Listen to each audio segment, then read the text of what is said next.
നൂഹ് നബി അലൈഹിസ്സലാത്തു വസ്സലാം മഹാനായ നബി സല്ലല്ലാഹു അലൈഹി വസല്ലമ തങ്ങളോട് ഇസ്തിഗാസ ചെയ്തു എന്ന് മൗലവി കിതാബിലുണ്ട്. ഇതിന് ആധികാരികമായ വല്ല തെളിവുകളും ഉണ്ടോ എന്ന്? ഞങ്ങളെ ഇറങ്ങാൻ പറ്റില്ല. വസ്തഗാസ ബിഹി നൂഹ് എന്നുള്ളത് മൗലിദിൽ പറഞ്ഞ ആ വാക്യം ഇവിടെ വിശദീകരിച്ചിട്ടുണ്ട്. നൂഹ് നബി അലൈഹിസ്സലാം അള്ളാഹുവിൻ്റെ റസൂലിനെ കൊണ്ട് തവസ്സുൽ ചെയ്തു എന്ന ആ വാക്കിൻ്റെ അർത്ഥം അത് മുഫസ്സിരീങ്ങൾ ഉദ്ധരിച്ചിട്ടുണ്ട് എന്ന് പല കിതാബിലും ഉദ്ധരിച്ചിട്ടുണ്ട്. അതാണ് ഉദ്ധരിച്ചത് മങ്കൂസ് മൗലിദിൽ എന്നാണ് ഞാൻ ഇവിടെ സമർത്ഥിച്ചത്. മുഫസ്സിരീങ്ങൾ പലതും ഉദ്ധരിച്ചിട്ടുണ്ട്. നിങ്ങൾക്ക് നൂഹ് നബിൻ്റെ കാലത്ത് നടന്ന കഥ നമുക്ക് തിരിയില്ലല്ലോ. അത് തിരിയോ? നിങ്ങൾ പറയും, നിങ്ങൾക്ക് ബോധ്യപ്പെടേണ്ട വിഷയം. നിങ്ങളെ കയ്യിൽ മൈക്കുണ്ടല്ലോ, നിങ്ങൾക്ക് ഈ വിഷയം ബോധ്യപ്പെടണ്ടേ? മൈക്ക് വെച്ചിട്ട് പറയും നിങ്ങൾക്ക് ഈ വിഷയം ബോധ്യപ്പെടണ്ടേ? മൈക്ക് നിങ്ങൾ പിടിച്ചെടുത്താൽ ബോധ്യപ്പെടണം. വേണ്ട, നിങ്ങൾ അയാൾക്ക് കൊടുക്കും. അയാൾ ഞങ്ങളെ സംഘാടകരെ മൈക്കാണ്, അത് നിങ്ങളെങ്ങനെ കയ്യിൽ പിടിച്ചാൽ എങ്ങനെ ബോധ്യപ്പെടണം? ബോധ്യപ്പെടണം. അപ്പൊ ബോധ്യപ്പെടണമെങ്കിൽ മങ്കൂസ് മൗലിദിൽ ഉദ്ധരിച്ചിട്ടുള്ള വസ്തഗാസ ബിഹി നൂഹ് എന്ന വാക്യം പല മുഫസ്സിരീങ്ങളും പറഞ്ഞിട്ടുണ്ട്. നൂഹ് നബി അള്ളാഹുവിൻ്റെ റസൂലിനെ കൊണ്ട് തവസ്സുൽ ചെയ്ത് പ്രാർത്ഥിച്ച് രക്ഷപ്പെട്ടു. അതിനെ ആധാരമാക്കിക്കൊണ്ടാണ് മങ്കൂസ് മൗലിദിലും മറ്റു പല കിതാബുകളൊക്കെ ഇത് ഉദ്ധരിച്ചത്. അതാ ഇബ്നു മർസൂഖിന്റെ അബി മർസൂഖിന്റെ അത്തവസ്സുൽ വജഹലത്തുൽ വഹാബി എന്ന കിതാബിലുണ്ട്. അങ്ങനെ ഒരുപാട് കിതാബിലുണ്ട്, പല കിതാബിലുണ്ട്. അത് കിതാബിലേക്ക് പറഞ്ഞു തന്നത് അബി മർസൂഖിന്റെ അത്തവസ്സുൽ എന്ന കിതാബിലുണ്ട്. 187 പേജ്. وأما ورد من توسل نوح وإبراهيم وغيرهما من الأنبياء فذكره المفسرون.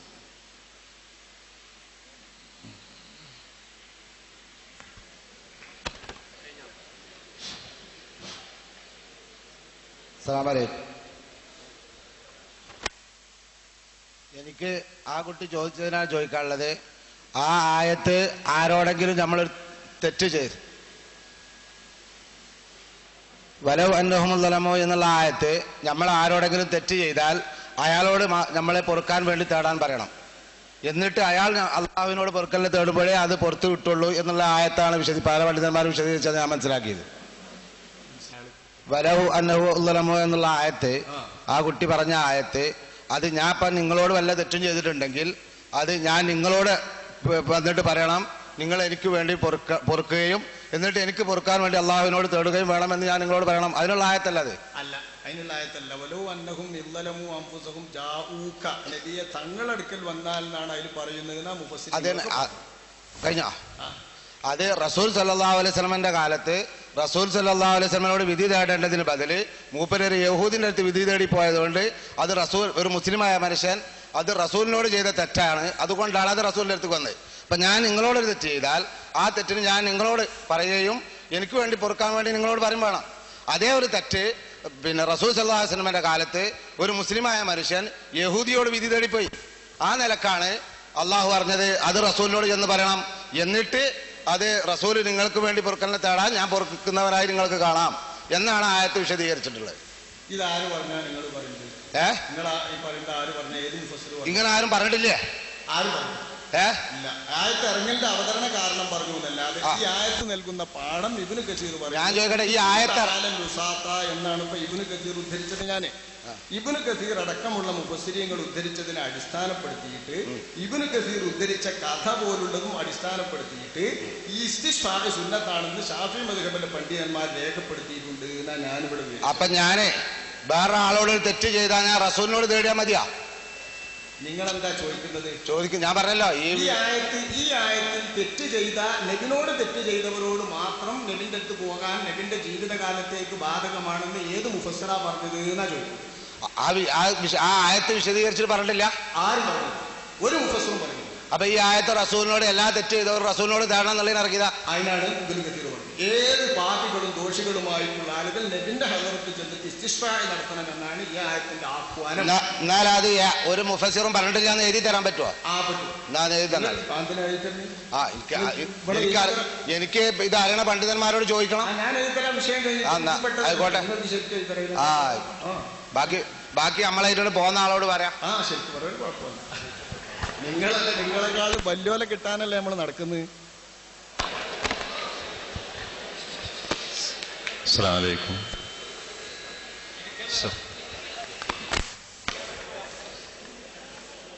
മൗലൂദിന്റെ ഇടയിൽ നമുക്ക് കാണാം ഇന്ന ബൈത്തൻ അന്ത സാക്കിനഹു ലൈസ മുഹ്താജൻ ഇല സുറുജി. താങ്കൾ ജീവിക്കുന്ന വീട്ടിൽ വിളക്കിൻ്റെ ആവശ്യമില്ല എന്ന അർത്ഥം ഉൾക്കൊള്ളുന്ന ഒരു വരി. അതേ സ്ഥാനത്ത് നമുക്ക് സ്വഹിയായ ഹദീസ് അതല്ലെങ്കിൽ ഹദീസിൻ്റെ ഭാഗത്ത് നമുക്ക് കാണാം ആയിഷ ബീവിയുടെ കൂടെ റസൂൽ താമസിച്ചും കൊണ്ടിരിക്കുമ്പോൾ വിളക്ക് കെട്ടുപോവുകയും റസൂല് ഇന്നാലില്ലാഹി വ ഇന്നാ ഇലൈഹി റാജിഊൻ എന്ന് പറയുകയും ആയിഷ ബീവി തിരിച്ച് നബിയെ ഒരു വിളക്കിൻ്റെ നാളം കെട്ടത് കൊണ്ടാണോ അങ്ങനെ പറഞ്ഞതെന്ന് ചോദിച്ചപ്പോൾ ചെരുപ്പിൻ്റെ വള്ളിയറ്റാലും അത് തന്നെയാണ് പറയേണ്ടത് എന്ന് പഠിപ്പിക്കുകയും ചെയ്തു. അപ്പോൾ റസൂലും ആയിഷ ബീവിയും താമസിക്കുന്ന സ്ഥലത്ത് വിളക്കുണ്ടായിരുന്നു.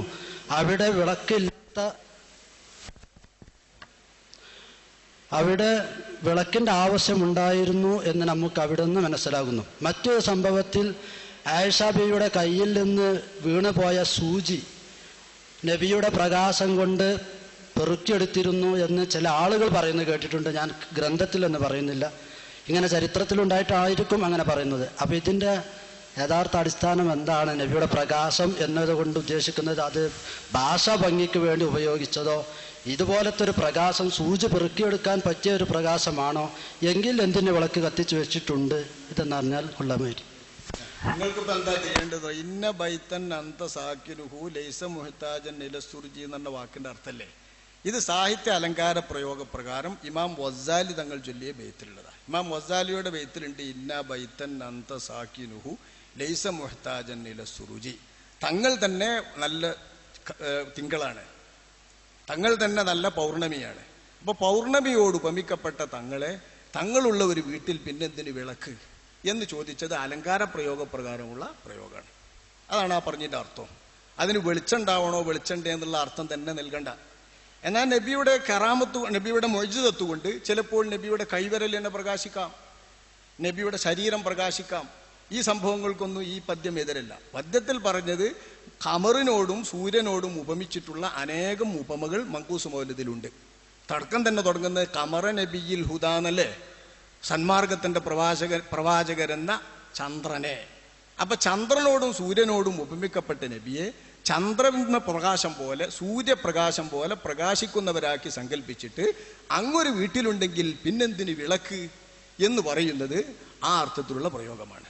അത് ആത്മീയ ഇരുട്ടിന് ആത്മീയ വെളിച്ചം നൽകുന്ന വിളക്കല്ലോ അങ്ങ് എന്നാണ് ആ വാക്യത്തിന്റെ അർത്ഥം. ഈ അർത്ഥത്തിൽ ഇമാം വസ്സാലി പാടിയ പാട്ടാണത്. അതിന് മോശമല്ലല്ലോ, ആ പ്രയോഗത്തിന് മോശമല്ലല്ലോ. ആ പ്രയോഗത്തിന് മോശമില്ല. പക്ഷേ പിന്നെ അപ്പൊ യഥാർത്ഥത്തിൽ നമ്മളിപ്പോ കണ്ടുകൊണ്ടിരിക്കുന്ന പ്രകാശം അത് വെളിച്ചമായിരുന്നില്ല. വെളിച്ചം ഉണ്ടാവാം, വെറും കണ്ണ് വെളിച്ചമൊന്നുമല്ലേ. അല്ലപ്പോ സാധാരണ നമ്മൾ കുട്ടികളെ മുഖത്ത് നോക്കിയിട്ട് പറയാറുണ്ട് ആ എന്തൊരു വെളിച്ചമുള്ള മുഖം, എന്തൊരു ഈമാനുള്ള മുഖം, ഇങ്ങനെയൊക്കെ പറയാറുണ്ട്. അങ്ങനത്തെ ഒരു പ്രയോഗമാണോ? അങ്ങനെയിൽ പരിപൂർണമായിട്ട് നബിനെ പറയാം. അതിന്റെ പുറമെ വെളിച്ചമായിട്ട് നബിക്ക് വേണമെങ്കിൽ എപ്പോഴും ആവാം. ഇങ്ങനെ സന്ദർഭങ്ങളുണ്ട്. ഈ സൂചി എടുത്തു എന്നൊക്കെ പറഞ്ഞ ചരിത്രങ്ങൾ ഉണ്ട്. അസ്സലാമു അലൈക്കും.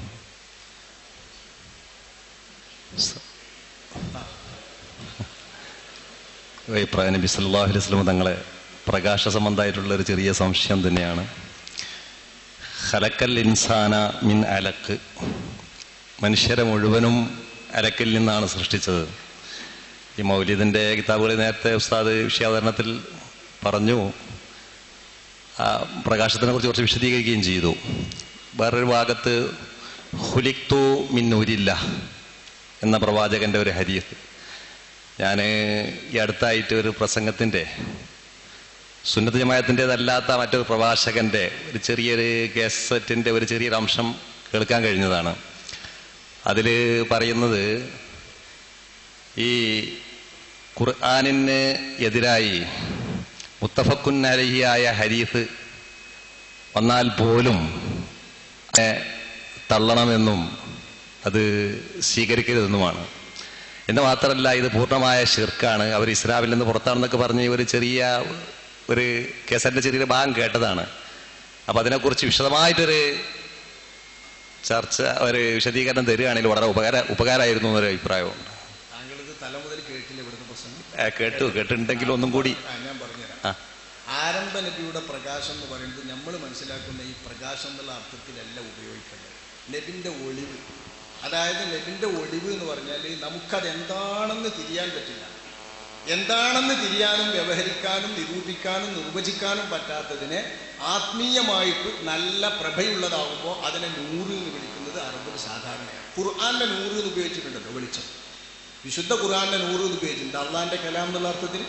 ഇതുപോലെ നബിയുടെ ദാത്ത്, നബിയുടെ തിരുശരീരവും വ്യക്തിത്വവും ഉരുപെടാൻ ആദ്യമുണ്ടായ കണം എന്താണോ, ബീജഗണം, ആ ബീജഗണത്തിന്റെ പരിശുദ്ധിയും തെളിച്ചവും വെളിച്ചവും ഓജസ്സും പരിഗണിച്ചുകൊണ്ടാണ് നബിയുടെ ആദ്യ ബീജഗണത്തെ നൂർ എന്ന് പറയുന്നത്, ഒഴിവ്. ഈ അർത്ഥത്തിൽ ഉപയോഗിച്ചാൽ ഒരു കുഴപ്പവും വരാൻ. ഈ അർത്ഥത്തിലാണ് നബിയുടെ നൂറ് എന്ന് പറയുന്നത്. മുത്തഫഖുൻ അലൈഹിയായ ഹദീദൊക്കെ തെളിയിക്കുന്നത് തന്നെയാണ് ഈ അർത്ഥത്തിലുള്ള പരമാർത്ഥം. പിന്നെ നിങ്ങൾ പറഞ്ഞ മുത്തഫഖുൻ അലൈഹിയായ ഹദീദ് ഖുർആനെതിരെ വന്നാൽ നോക്കി, ഇതൊക്കെ വല്ലാത്ത അബദ്ധമാണ്. മുത്തഫഖുൻ അലൈഹി എന്ന് പറഞ്ഞാൽ ബുഖാരിയും മുസ്ലിമും റിപ്പോർട്ട് ചെയ്ത് ബോധ്യപ്പെട്ടത് നബിയുടെ ഒരു വാക്യം. അപ്പൊ നബിയുടെ വാക്യമോ നബിയുടെ ഹദീസോ അള്ളാഹുവിന്റെ കലാമായ ഖുർആന് എതിരായിട്ട് വരുമ്പോ അള്ളാഹ്ക്കും ഈ രണ്ട് വഹയും തമ്മിലുള്ള വ്യത്യാസം തിരിഞ്ഞില്ല. നബിക്ക് ഇത് ജനങ്ങളോട് പറഞ്ഞു കൊടുക്കുമ്പോൾ നബിക്കും അള്ളാന്റെ കലാമായിട്ട് എതിരാണ് ഞാൻ ഈ പറഞ്ഞതെന്ന് തിരിഞ്ഞില്ല. ബുഖാരി മുസ്ലിം എന്നവർ വരെയുള്ള പരമ്പരയിൽ ആർക്കും ഖുർആനെതിരാണ് ഈ പറയുന്നത് എന്ന് തിരിഞ്ഞില്ല. ഇത് കിതാബിൽ കൊടുത്ത ഇമാം ബുഖാരിക്കും ഖുർആനെതിരാണ് ഇതെന്ന് തിരിഞ്ഞില്ല. ഇക്കാലമത്രയും ബുഖാരി ഓതിയിട്ടുള്ള ആർക്കും മുസ്ലിം ഓതിയിട്ടുള്ള ആർക്കും ഖുർആനിൽ 6000 ചില്ലാന ആയത്തിന് എതിരാണ് ഇതെന്ന് തിരിഞ്ഞില്ല. ഇപ്പൊ ഏതോ മുറി വഹാബികൾക്ക് മാത്രമേ തിരിഞ്ഞുള്ളൂ എന്ന് പറയുന്ന അബദ്ധം എത്ര മോശപ്പെട്ട അബദ്ധം അല്ല സഹോദര, മോശല്ലേ അത്? ആ മോശമാണ് നിങ്ങളെ കേട്ടത്. അതൊക്കെ വളരെ വൃത്തികെട്ട വാദമാണ്. അസ്സലാമു അലൈക്കും. നബി സല്ലല്ലാഹു അലൈഹി വസല്ലമ തങ്ങള് നബി സല്ലല്ലാഹു അലൈഹി വസല്ലമ തങ്ങള് ഭൂജാതനായത് റബീഉൽ അവ്വൽ മാസം 12 തിങ്കളാഴ്ച സുബഹിയോടടുത്ത സമയത്താണ് എന്നതിന് പ്രാമാണികമായ വല്ല തെളിവും ഉണ്ടെങ്കിൽ ഒന്ന് മനസ്സിലാക്കാമായിരുന്നു. ചരിത്രത്തിലെ പ്രാമാണികം എന്നതുകൊണ്ട് നിങ്ങൾ ഉദ്ദേശിക്കുന്ന ഏതാണ് ആദ്യം തിരിയണം. ചരിത്രത്തിൽ പ്രാമാണികം നിങ്ങൾ പറയുമ്പോൾ നിങ്ങൾ ഉദ്ദേശിക്കുന്ന പ്രമാണം ഏതാണ്? പ്രമാണങ്ങള് ഹദീസുകളാണെങ്കിലും കുഴപ്പമില്ല, ചരിത്രത്തിലെ പ്രമാണമാണ് ഇതിന് വേണ്ടത്. ഹദീസൊന്നും അന്നുണ്ടാവില്ല. നബി ജനിച്ചെന്ന ഹദീസും ഖുർആനൊന്നും ഇല്ലല്ലോ. അതിന് എവിടുന്നാണ് കിട്ടുന്നത്? നബി സല്ലല്ലാഹു അലൈഹി എന്ന ചരിത്രം മതി. ചരിത്രം മതി എന്നല്ല, അതേ കിട്ടൂ. ചരിത്രമല്ലാതെ നബി ജനിച്ചെന്ന് എവിടുന്ന ഖുർആനും സുന്നത്തും സഹോദരൻ അങ്ങക്കറിയില്ലേ? പിന്നെ മുജാഹിദ് ആളുകൾ ചോദിക്കുന്നു, നബി സല്ലല്ലാഹു അലൈഹി വസല്ലമ തങ്ങൾ പറഞ്ഞതിന് ചരിത്ര ഹദീസിലും ഖുർആനിലും തെളിവില്ല. അതന്നെയല്ലേ വിഡ്ഢിത്തം. നബി ജനിക്കുന്ന കാലത്ത് ഖുർആനില്ല ഹദീസില്ല എന്ന് ഈ പാമര ജനങ്ങൾ പെട്ടെന്ന് ഓർക്കൂല. അപ്പൊ ഓർമ്മയില്ലാത്ത ജനങ്ങളുടെ മുമ്പിൽ ഇട്ടിട്ട് വെറുതെ അവരെ കോമരം തുള്ളിക്കല്ലേ ഈ മുജാഹിദുകള്. അപ്പൊ അവര് ചോദിക്കുമ്പോ വ്യക്തമായി ഒരു മറുപടി പറയാൻ കിട്ടാത്തത് നിങ്ങൾ ഒന്നുകൂടി പഠിച്ചു വെക്കുക. അന്ന് ആയത്തില്ല ഹദീസില്ല എന്ന പരമാർത്ഥം പറഞ്ഞു കൊടുക്കുക, ആർക്കും ബോധ്യപ്പെടും. അല്ല ഉസ്താദ്, ഒരു ചെറിയ തെളിവ് പറഞ്ഞാല് ചരിത്രപരമായ തെളിവാണ് ആവശ്യമെങ്കിൽ ചരിത്രം വിവരിക്കുന്ന എല്ലാ ഗ്രന്ഥത്തിലുണ്ട്. താരീഖുൽ ഉമം മുതൽക്ക് ഇനി സീറത്തു ഇബ്നു ഇസ്ഹാഖ് മുതൽക്ക്, സീറത്തു ഇബ്നു ഹിഷാം മുതൽക്ക്, താരീഖുൽ ഉമം മുതൽക്ക്, ബിദായത്തുൻ നിഹായ മുതൽക്ക് ഇമാം സുയൂത്തിന്റെ താരീഖ് വരെയുള്ള മുഴുവൻ കിതാബുകളിലും വിവരിച്ചിട്ടുണ്ട്. റബീഉൽ അവ്വൽ 12 ഏറ്റവും പ്രചാരപ്പെട്ടത്. വഫാത്തായതും അതേ ദിവസമാണെന്നും ചരിത്രങ്ങളിലൊക്കെ ഉണ്ട്. ശരി, അസ്സലാമു അലൈക്കും. അസ്സലാമു അലൈക്കും. ലോകം പടക്കുന്നതിന്റെ മുമ്പ് തന്നെ പരിശുദ്ധ നബി സല്ലല്ലാഹു അലൈഹി വസല്ലമയുടെ പ്രകാശം അള്ളാഹു സൃഷ്ടിച്ചിട്ടുണ്ട് എന്ന് ഉസ്താദ് പറഞ്ഞല്ലോ. മങ്കൂസ് കേട്ടില്ല സഹോദരൻ? ലോകം പടക്കുന്നതിന്റെ മുമ്പ് തന്നെ വിശുദ്ധ നബി സല്ലല്ലാഹു അലൈഹി വസല്ലമയുടെ പ്രകാശം ഈ ലോകത്ത് പടച്ചിട്ടുണ്ട് എന്ന് മങ്കൂസ് മൗലൂദിലുണ്ട് എന്ന് ഉസ്താദ് നേരത്തെ പറഞ്ഞു. എന്നാൽ മറ്റൊരു മാലയായ ഷറഫൽ അനാമിൽ ആദം നബി അലൈഹി ഇസ്ലാമിനെ പടക്കുന്നതിന്റെ 2000 വർഷം മുമ്പാണ് ഈ പ്രകാശം പഠിച്ചിട്ടുള്ളത് എന്നും മഹ്മൂദ് മാലയിൽ 1,00,000 വർഷങ്ങൾക്ക് മുമ്പാണ് ഈ പ്രകാശം പഠിച്ചിട്ടുള്ളത് എന്നും ഉണ്ട്. ഇതിൽ ഏതാണ് ശരി? ഇത് ഖുർആനിലോ ഹദീസിലോ വഴി തെളിയിക്കാൻ സാധിക്കുമോ? കുട്ടി എവിടുന്നോ പകർത്തിക്കൊണ്ടെന്നാണ് ഇത് മനസ്സിലാക്കി. അതെ, നമുക്ക് വിവരമില്ല, അതുകൊണ്ട് എനിക്ക് പറയാം. റസൂലുള്ളാന്റെ ആദം നബിനെ പടക്കുന്നതിന് മുൻപ് എന്നും അതുപോലെ ലോകം പടക്കുന്നതിന് മുമ്പ് എന്നും പറയുമ്പോൾ നിങ്ങൾ കാലം ഒന്ന് ശ്രദ്ധിക്കണം. ലോകം പടക്കുന്നതിന് ഈ ലൈറ്റ് കുറച്ചൊന്ന് കണ്ണുകുത്തിയിട്ടാണ്. ലോകം പടക്കുന്നതിന്റെ മുൻപ് അഷ്റഫുൽ ഖൽഖ് സ്വല്ലല്ലാഹു അലൈഹി വസല്ലമ തങ്ങളുടെ തിരുവൊളിവുണ്ടാവുമ്പോൾ കൊല്ലം കണക്കാക്കാൻ കാലം കിട്ടൂല. അവിടെ കൊല്ലം കിട്ടൂലല്ലോ. ഇതിൽ എഴുതിയിട്ടുണ്ടല്ലോ. ഉള്ളത് പറഞ്ഞുതരാ. അങ്ങനത്തെ കൊല്ലാവുമ്പോ ആ പറഞ്ഞ പ്രയോഗവും 14,000 കൊല്ലം എന്നുള്ളതും 25,000 കൊല്ലം എന്ന് പറഞ്ഞാലും അതിൻ്റെ ഒക്കെ അർത്ഥം വളരെ സുദീർഘമായ കാലം എന്നേ ഉള്ളൂ. വളരെ സുദീർഘമായ കാലം എന്ന അർത്ഥത്തിൽ ചില റിപ്പോർട്ടുകളിൽ 2,000 കൊല്ലം എന്ന് ഉപയോഗിക്കും, ചിലതിൽ 14,000 കൊല്ലം എന്ന് ഉപയോഗിക്കും, ചിലർ 50,000 കൊല്ലം എന്ന് ഉപയോഗിക്കും. ഇതൊക്കെ ഉപയോഗിച്ചാൽ അതിൻ്റെ അർത്ഥം സൂര്യവും വെളിച്ചൊന്നും ഇല്ലാത്ത കാലല്ലേ. സൂര്യൻ വെളിച്ചൊക്കെ വന്നിട്ടല്ലേ ദിവസവും പകലും രാവും പകലും ദിവസവും ദിനമൊക്കെ ഉണ്ടാവുള്ളൂ. അത് നിങ്ങൾ മനസ്സിലാക്കണില്ലേ? അപ്പൊ ഈ 10,000, 2,000, 14,000 എന്നൊക്കെ പറഞ്ഞാൽ വളരെ സുദീർഘമായ കാലം എന്ന അർത്ഥത്തിൽ ഉപയോഗിക്കുന്ന വാക്കാണ്. ആ വാക്യത്തിന് അലങ്കാരികമായിട്ട് പറയുമ്പോൾ ചിലർ കൊല്ലങ്ങൾ വിവരിക്കും. അത് റസൂലുള്ളാഹി ഉപയോഗിക്കും. അലങ്കാരികളുള്ളത് റസൂലും പറയും. അപ്പൊ ഈ അർത്ഥത്തിൽ ഖുർആനും വന്നിട്ടുണ്ട്. അങ്ങനെ ഖുർആനിൽ നോക്കി നിങ്ങള്, ഖുർആനിൽ പറയുന്നത് ആഖിറത്തിലെ അള്ളാഹുവിന്റെ അടുക്കലുള്ള ഒരു ദിവസം നിങ്ങളുടെ എണ്ണത്തിലെ 1000 കൊല്ലത്തെ പോലെയാകുന്നു. ഒരാഴ്ച അല്ലെ, ഒരു സൂറത്തൊരാഴ്ച. സൂറത്തുൽ മആരിജിലാണെങ്കിലോ നിങ്ങൾ എണ്ണുന്നതായ 50,000 കൊല്ലമാണ് അവിടുത്തെ ദിവസവും ആയത്ത്. അപ്പൊ അൽ മആരിജ് സൂറത്തിലെ ആയത്തും സാധാരണ നമ്മൾ ഓതുന്ന അലിഫ് ലാം മീം തൻസീൽ സജദിയിലെ ആയത്തും ഈ 2 ആയത്തും തമ്മിൽ പരസ്പര വൈരുദ്ധ്യമില്ല. 50,000 കൊല്ലം എന്ന് ആഖിറത്തിലെ ദിവസത്തെ പറഞ്ഞതും 1000 കൊല്ലം എന്ന് പറഞ്ഞതിൻ്റെ ഒക്കെ അർത്ഥം വളരെ സുദീർഘമായ കാലം, നമുക്ക് നിരൂപിക്കാൻ കഴിയാത്ത കൊല്ലം എന്നുള്ളൂ. അപ്പൊ അത് ആലങ്കാരികമായിട്ട് പ്രയോഗിക്കുന്ന ഒരു പ്രയോഗമാണത്. അത്തരം പ്രയോഗത്തിൽ വന്നതാണ് ഈ അഭിപ്രായ വ്യത്യാസങ്ങളൊക്കെ. ചിലര് നീണ്ട കാലം മുൻപ് എന്നതിന് 2,000 കൊല്ലം മുൻപ് എന്ന് പറഞ്ഞു. ചില റിപ്പോർട്ടുകളിൽ, ചില റിപ്പോർട്ടുകളിൽ 12,000 കൊല്ലം മുൻപ് എന്ന് പറഞ്ഞു. ഇതിൻ്റെ ഒക്കെ അർത്ഥം അന്ന് കൊല്ലമില്ലാന്നും അന്ന് വർഷം കണക്കാക്കാനുള്ള സൂര്യചന്ദ്രാദികളൊന്നും പഠിച്ചിട്ടില്ല എന്നും വ്യക്തമാകുമ്പോൾ ബുദ്ധിയുള്ളവരൊക്കെ മനസ്സിലാക്കും വളരെ സുദീർഘമായ കാലം എന്നാണ് അതിൻ്റെ അർത്ഥം. അത്രയേ ഇത് സംബന്ധിച്ച് മനസ്സിലാക്കേണ്ടുള്ളൂ. മഹ്മൂദ് മാല, ജാല മുഹമ്മദ്, ഷറഫുൽ അനാം, മങ്കൂസ് മൗലിദ് ഇതൊന്നും തമ്മിൽ മാറ്റമില്ല. വളരെ സുദീർഘമായ കാലം എന്നതിന് ഉപയോഗിക്കപ്പെട്ട വ്യത്യസ്ത വാക്യങ്ങളും ഇബാറത്തുകളും മാത്രമാണവ. മനസ്സിലായോ? മനസ്സിലായി.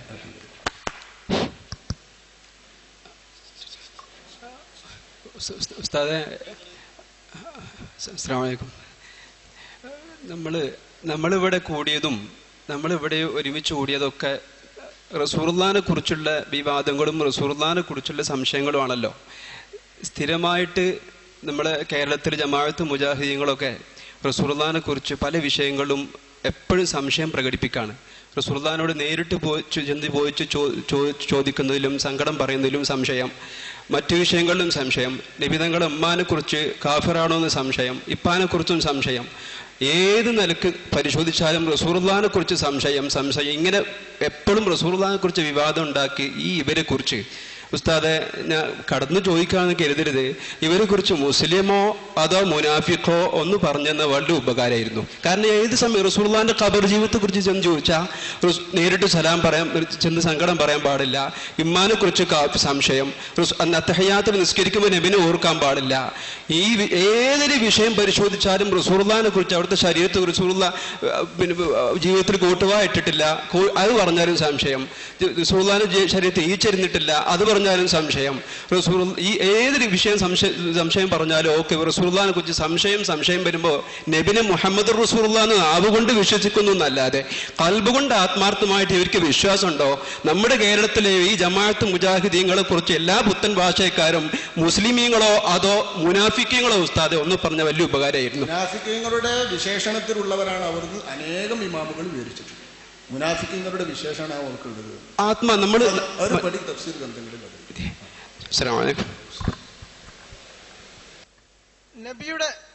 നബിയുടെ കാലത്തില്ല എന്നതുകൊണ്ട് ഒരു കാര്യം ബിദഅത്താന്ന് പറയാൻ പറ്റില്ല എന്ന് പറഞ്ഞു. ഉദാഹരണം മങ്കൂസ് മൗലിദ്. അപ്പൊ ഷർറൽ ഉമൂറ മുഹ്ദസാത്ത് വകുല്ല മുഹ്ദസത്തിൻ ബിദഅ. ഈ വിഷയാധാരകന് നിങ്ങള് പിന്നെ ഈ പ്രസംഗത്തിന്റെ തുടക്കത്തിൽ പറഞ്ഞു ഈ വചനം ഓതി. അപ്പൊ അതിന്റെ അർത്ഥം ഒന്ന് പറഞ്ഞല്ലോ. അല്ല, അതിന്റെ അർത്ഥം പറയും. വകുല്ല മുഹ്ദസത്തിൻ ബിദ്അ വകുല്ല ബിദ്അത്തിൻ ളലാല എന്നതിന് നബിയുടെ കാലത്തുണ്ടാകാത്ത കാര്യം എന്നാണെങ്കിൽ ആ പറഞ്ഞ ഹദീസിനെ നമ്മൾ ഒന്നുകൂടി വ്യാഖ്യാനിക്കണം. വേറെ ചില അല്ല അവിടെ പറഞ്ഞ കുല്ലും എന്ന് പറയുന്നത് എന്താണ്? അല്ല 3 കുല്ലും എന്ന് പറയുന്നുണ്ട്. ആ 3 കുല്ലിന്റെ അർത്ഥം കുല്ല മുഹദസത്ത് എന്ന് പറഞ്ഞാൽ എല്ലാ പുതുതായി ഉണ്ടായതും ബിദ്അത്തുൻ പുത്തനാചാരമാകും. വകുല്ലു ബിദ്അത്തിൻ എല്ലാ പുത്തനാചാരങ്ങളും വലാല വഴികേടാകുന്നു. വകുല്ലു വലാലത്തിൻ എല്ലാ വലാലത്തുകളും ഫിന്നാർ നരകത്തിലാകുന്നു എന്ന് നബിതങ്ങൾ പറഞ്ഞത് വലാലത്ത് ബിദ്അത്ത് മുഹദസത്ത് എന്നതിന് വിശദമായ അർത്ഥം പഠിച്ചാൽ നിരൂപിച്ച് മനസ്സിലാക്കണം. ഒരു ഹദീസ് മാത്രമല്ല ഉള്ളത്. ഞാൻ മനസ്സിലാക്കി തരാം. അപ്പൊ നിങ്ങൾ ലേശം സമ്മതിക്കും. അപ്പൊ അല്ലാഹുവിന്റെ റസൂല് പറഞ്ഞ ഈ ഹദീസിനെ ചില ഹദീസുകളിലുണ്ട് ഒമിനൽ ബിദ്അത്തു വലാലത്തിൻ ലാ യർവാഹു അല്ലാഹു വറസൂലുഹു. അല്ലാഹുവും റസൂലും പൊരുത്തപ്പെടാത്ത വലാലത്തിന്റെ ബിദ്അത്തുകളുടെ കൂട്ടത്തിൽപ്പെട്ടതാകുന്നു. ബൈഹഖിയും ഇബ്നു മാജയും നിവേദനം ചെയ്ത ഒരു ഹദീസിലുണ്ട്. അപ്പൊ വലാലത്തിന്റെ ബിദ്അത്തല്ലാത്ത നല്ല ബിദ്അത്തുകളാണെങ്കിൽ ആ ബിദ്അത്തുകൾ വഴികേടിലല്ല എന്ന് ഈ ഹദീസ് കൊണ്ട് അതിനെ വ്യാഖ്യാനിക്കാം. അതേപോലെ തന്നെ മൻ സന്ന ഫിൽ ഇസ്ലാമി സുന്നത്തൻ ഹസന വമൻ സന്ന ഫിൽ ഇസ്ലാമി സുന്നത്തൻ സയ്യിഅ എന്നിങ്ങനെ 2 എണ്ണം പറഞ്ഞപ്പോൾ നബിയുടെ കാലത്തില്ലാത്ത കർമ്മങ്ങളും നബിയുടെ കാലത്തില്ലാത്ത പ്രവർത്തനങ്ങളും തന്നെ ചീത്തയും നന്മയും ഉണ്ടാകാം എന്ന് ഈ ഹദീസിൽ തന്നെ വ്യക്തമായതുകൊണ്ട് എല്ലാ ബിദ്അത്തും എന്ന് പറഞ്ഞാൽ അതിന്റെ അർത്ഥം ശറഇന്റെ നിയമത്തിനെതിരായ എല്ലാ ബിദ്അത്തുകളും എന്നാവുന്നു ആ വാക്യത്തിന്റെ അർത്ഥമെന്ന് ഇമാം ഷാഫിഈ മുതൽക്കുള്ള എല്ലാ മുഹദ്ദിസീങ്ങളും ഫുഖഹാവും വിവരിച്ചു തന്നിട്ടുണ്ട്. മനസ്സിലായോ? അർത്ഥം മനസ്സിലായോ? ഒറ്റ ഹദീസ് മാത്രമല്ല, അനേകം ഹദീസുകളിൽ അല്ലാഹുവിന്റെ റസൂല് പുതിയ കാര്യങ്ങൾ എല്ലാം വലാലത്തല്ല എന്ന് വെളിവാക്കിയത് കൊണ്ട് വ്യക്തമായി ഞാൻ പറയുന്നു, ബിദ്അത്തിന്റെ കൂട്ടത്തിൽ തന്നെ ബിദ്അത്തു വലാല, വലാലത്തിന്റെ ബിദ്അത്തുണ്ട് എന്ന് പറയുമ്പോ വലാലത്തിന്റെ ബിദ്അത്ത് അല്ലാത്തതുണ്ട് എന്ന് മനസ്സിലാവൂലേ?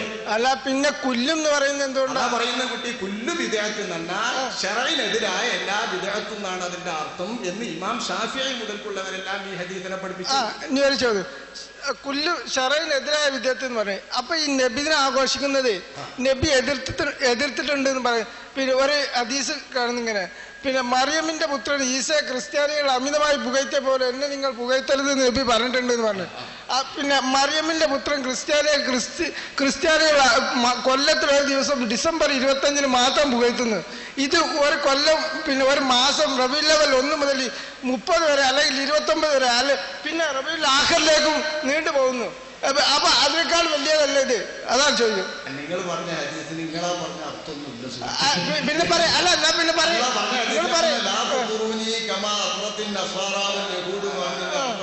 മറിയമിന്റെ പുത്രനെ ദൈവമാക്കിയിട്ട് ഉള്ള നിലവാരത്തിൽ നിന്ന് ദൈവിക നിലവാരത്തിലേക്ക് ക്രിസ്ത്യാനികൾ ഉയർത്തിയതുപോലെ നിങ്ങൾ രംഗം വിട്ട് നിയമം വിട്ട് പുകഴ്ത്തരുത് എന്നാണ്. അല്ല, ഇത് ദൈവം ആക്കില്ല എന്ന് പറയുന്നത്. ദൈവം ആക്കിയതുപോലെ തന്നെയല്ലേ അവിടെ വിളിച്ച് പ്രാർത്ഥിക്കുന്നത്? ദൈവം ആക്കിയതിന് തുല്യല്ലേ?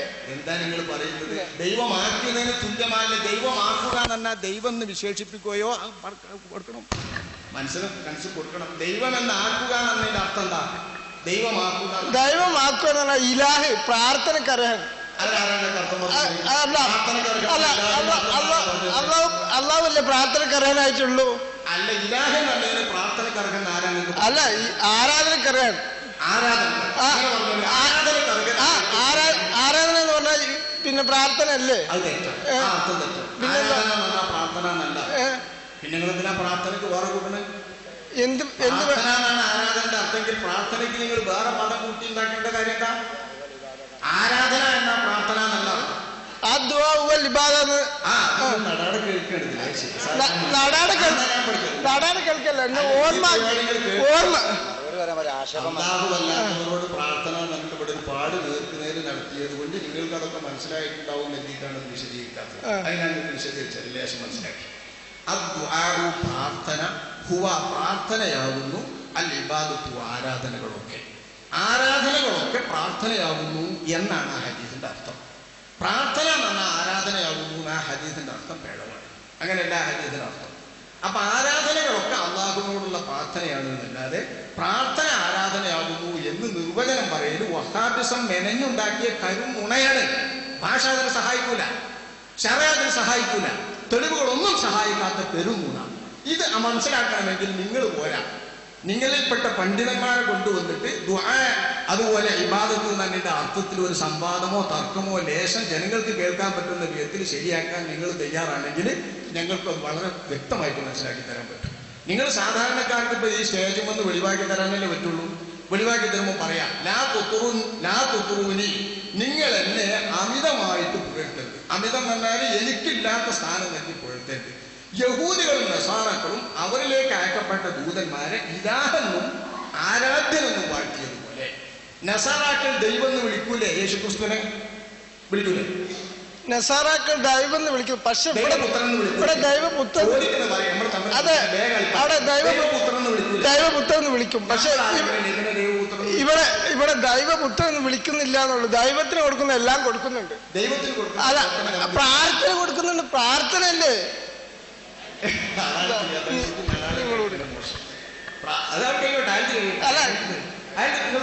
അല്ല, ഇങ്ങനെയാണ് മറുപടിയെങ്കിൽ കഴിഞ്ഞ്.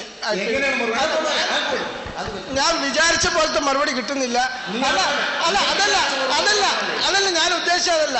പിന്നെ ഞാൻ ഒരു ഇതുണ്ടാവില്ല. നിങ്ങൾ അതിന്റെ മറുപടി അല്ല പറയുന്നത്, എന്നെ എതിരിടാനുള്ള രീതിയിലാണ് പറയുന്നത്. ഞാൻ നാട്ടിൽ കുട്ടികളോട് സംസാരിക്കുന്നുണ്ട്, അതുപോലെ കുട്ടികൾ സംസാരിക്കുമ്പോഴേ സംസാരിക്കുന്നത്. ഞാൻ നിർത്തിയാണ്. അത് പറ്റില്ല എന്ന് പറയാൻ പറ്റില്ല. അത് പറ്റില്ല. അത് പറ്റില്ല. അയാൾ ശരിക്കും മനസ്സിലാക്കി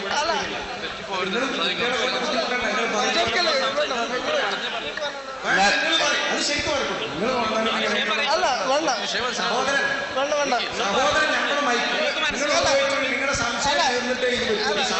ഇങ്ങനെയാണ് മറുപടി പറയുന്നത്. പോകാൻ പറ്റുമോ? അല്ല, വേണ്ട. നിങ്ങളുടെ സംശയം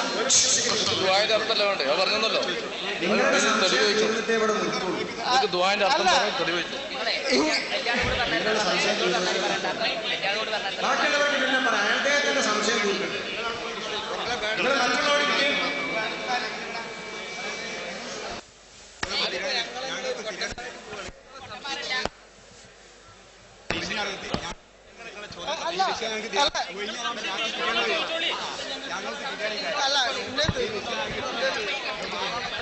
അപേക്ഷിക്കുമ്പോഴേ അള്ളാഹു അല്ലാത്തവരോട് പ്രാർത്ഥിച്ചു എന്ന് പറയാൻ പറ്റുള്ളൂ. നമ്മൾ സങ്കടം പറയുന്നതോ വിഷമം പറയുന്നതോ അള്ളാഹു അല്ലാത്തവരോടാണെങ്കിൽ അതിന് കേവലം അപേക്ഷ എന്നാ പറയുക. കേവലം അപേക്ഷ എന്നറിയുന്ന അർത്ഥത്തിലും പ്രാർത്ഥന ഭാഷയിൽ ഉപയോഗിക്കാറുണ്ട്. അപ്പൊ അതുകൊണ്ടാണ് പറയുന്നത് പ്രാർത്ഥന എന്ന വാക്യം ഇബാദത്ത് എന്നതിൻ്റെ ശരി നിർവചനമായിട്ടോ പര്യായ പദമായിട്ടോ ഉപയോഗിക്കാൻ പാടില്ല. അങ്ങനെ നബി തങ്ങൾ ഉപയോഗിച്ചിട്ടുമില്ല. പര്യായ പദം എന്ന വണ്ണം ഈ ഹദീസിനെ അധികരിച്ചുകൊണ്ടും അതിനെ പര്യായ പദം വിവരിക്കുകയാണെന്ന് ജൽപ്പിച്ചുകൊണ്ടും വഹാബി വിഭാഗം ഉണ്ടാക്കിയ പ്രശ്നങ്ങളാണ് നിങ്ങളെപ്പോലുള്ള 10,000-കണക്കിന് ആളുകളെ പ്രേരിപ്പിച്ചത്. അതുകൊണ്ട് ഈ വാക്യത്തിന്റെ ശരി അർത്ഥം നിയമപ്രകാരം താങ്കളൊന്ന് കേൾക്കുക. അദ്ദുആഉ, പ്രാർത്ഥന, ഹുവ, അത് മാത്രമാണ്, അൽ ഇബാദത്തു, ആരാധനകളും ഇബാദത്തുകളുമെല്ലാം എന്നാണ് ആ വാക്കിന്റെ അർത്ഥം. ഇപ്പൊ കൂട്ടി വായിച്ചാൽ ഇബാദത്തുകളെല്ലാം പ്രാർത്ഥന മാത്രമാകുന്നു എന്നർത്ഥം കൽപ്പിക്കാനാണ് ഹുവ എന്ന ഒരു വാക്യം അവിടെ കൊടുക്കുന്നത്. ഹുവ എന്ന വാക്യം നിങ്ങൾ പണ്ഡിതന്മാരോട് ചോദിക്കണം. ശേഷം ഇത് കഴിഞ്ഞിട്ട് നിങ്ങൾ പണ്ഡിതന്മാരോട് ചോദിക്കാം. അപ്പൊ അദ്ദുആഉ, പ്രാർത്ഥന, ഹുവ, അത് മാത്രമാകുന്നു അൽ ഇബാദത്തു, ഇബാദത്തുകളെല്ലാം. അപ്പൊ നമ്മൾ നടത്തുന്ന നിസ്കാരം, നോമ്പ്, സക്കാത്ത്, ഹജ്ജ് എന്നിങ്ങനെയുള്ള എല്ലാ ഇബാദത്തുകളും അള്ളാഹുവിനോടുള്ള പ്രാർത്ഥനയാകുന്നു. അതുകൊണ്ട് ഇബാദത്തിൽ മുഴുകിയിട്ട് ഒരാൾ പ്രാർത്ഥിക്കാൻ അവസരം നഷ്ടപ്പെട്ടാൽ ഖേദിക്കേണ്ട, ബുദ്ധിമുട്ടേണ്ട. ചോദിക്കുന്നവർക്കും യാചിക്കുന്നവർക്കും നൽകിയതിനപ്പുറം ഇബാദത്തിൽ മുഴുകിയിട്ട് എന്നോട് ചോദിക്കാൻ അവസരം കിട്ടാത്തവന് ഞാൻ കൊടുക്കും എന്ന് അല്ലാഹു തആല പറഞ്ഞ ആ വാചകം ഉദ്ധരിച്ച അതേ ആശയത്തിലാണ് അദ്ദുആഉ ഹുവൽ ഇബാദ എന്ന റസൂലുള്ളാഹിന്റെ ഹദീസ്. എന്നല്ലാതെ പ്രാർത്ഥന എന്നാൽ ഇബാദത്താകുന്നു എന്ന് നിർവചനം പഠിപ്പിച്ചതല്ല.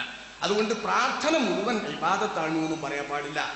ഇബാദത്തുകൾ മുഴുവൻ അള്ളാഹുവിനോടുള്ള പ്രാർത്ഥനയാകുന്നു എന്നാണ് ആ ഹദീസിന്റെ അർത്ഥം. നിങ്ങൾ പ്രാർത്ഥനയെയും ഇബാദത്തിനെയും വല്ലാതെ തെറ്റിദ്ധരിച്ചിരിക്കുന്നു.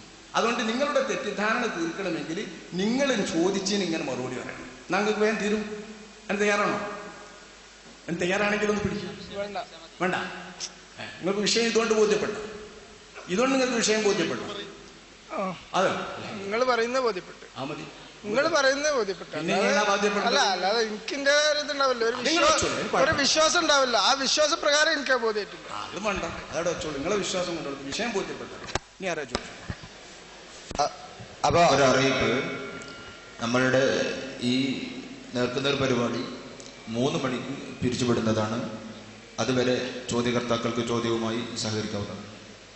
അപ്പൊ ഉസ്താദേ, പ്രാർത്ഥന ഇല്ലാത്തൊരു ഇബാദത്തെന്ന് പറഞ്ഞെന്നാണ് ഞങ്ങള്. പ്രാർത്ഥന ഇല്ലാത്തൊരു ഇബാദത്ത്, പ്രാർത്ഥന ഇല്ലാത്ത ഇബാദത്ത് ഇല്ല എന്ന് തന്നെയാണ് അള്ളാന്റെ റസൂല പറഞ്ഞത്. ഇബാദത്തുകളൊക്കെ പ്രാർത്ഥനയാണ്.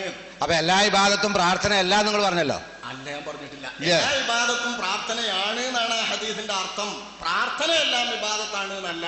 കുത്തനെ അങ്ങോട്ട് വായിക്കരുത്, നിങ്ങൾ കുത്തനെ വായിക്കരുത് എന്നാ പറഞ്ഞത്. വഹാബികൾ വായിക്കുന്നത് കുത്തനെയാണ്. അല്ല, ചെറിയ നന്നായിട്ടുണ്ട്. ചെറിയ കൊണ്ട് കുഴപ്പമില്ല, ചെറിയ നന്നായിട്ടുണ്ട്. നിങ്ങൾ ശ്രദ്ധിക്കേണ്ട സഹോദര, മനുഷ്യന്മാരല്ലേ. അപ്പൊ അതല്ലേ, അപ്പൊ ഞമ്മ എന്ത് തെറ്റ് ചെയ്താലും റസൂലിനോട് തേടാമെന്നാണ് ഇപ്പൊ നിങ്ങൾ പറഞ്ഞത് അല്ലേ? റസൂലിനോട് പോയി അന്യായം പറയാൻ അല്ലേ പറഞ്ഞു, ഞാനല്ല പറഞ്ഞു. അപ്പോ അല്ല, റസൂൽ അങ്ങനെയാണെങ്കിൽ റബ്ബനാ ആതിനാ ഫിദ്ദുനിയ എന്നുള്ള ഭാഗത്ത് റസൂലുള്ളാഹി ആതിനാ ഫിദ്ദുനിയ ഹസന വഫിൽ ആഖിറതി ഹസനത്തും വഖനാ അദാബന്നാർ എന്ന് ദുആ ചെയ്യാൻ പറ്റുമോ? അങ്ങനെ ദുആ ചെയ്താൽ എന്താവും നിങ്ങൾ പറയുന്നത്? നിങ്ങൾ പറയും, എനിക്കറിയില്ല. എന്നോട് ചോദിക്കല്ലേ. ഇവിടെ വിഷയം അവതരിപ്പിച്ചോ വെച്ചിട്ട് മങ്കൂസ് മൗലിദത്തെ വിഷയത്തിൽ അങ്ങനെ പ്രാർത്ഥന നമ്മൾ തെറ്റ് ചെയ്താൽ അള്ളാഹുവിന്റെ റസൂലിനോട് എന്തുകൊണ്ട് ബോധിപ്പിക്കണം എന്ന് നിങ്ങൾ പറഞ്ഞല്ലോ. ഞാൻ പറയണം, ഞാൻ അങ്ങനെ തെറ്റ് ചെയ്തു മറ്റേ ചെയ്തു എന്ന് പറഞ്ഞാൽ അതിന്റെ പേരിൽ ശിർക്ക് വരൂല എന്നാ അവിടെ പറയുന്നത്. അതാണ് മങ്കൂസ് മൗലിദ് ഇർത്തക്കബത്തൂരുള്ളത് എന്നാ ഇവിടുത്തെ സംസാരം. നിങ്ങൾ ചോദിക്കുന്ന ചോദ്യം നല്ലോണം വിഷയവുമായി ബന്ധപ്പെടുത്തിയിട്ട് മനസ്സിലാക്കി. വിഷയം മങ്കൂസ് മൗലിദാണ്.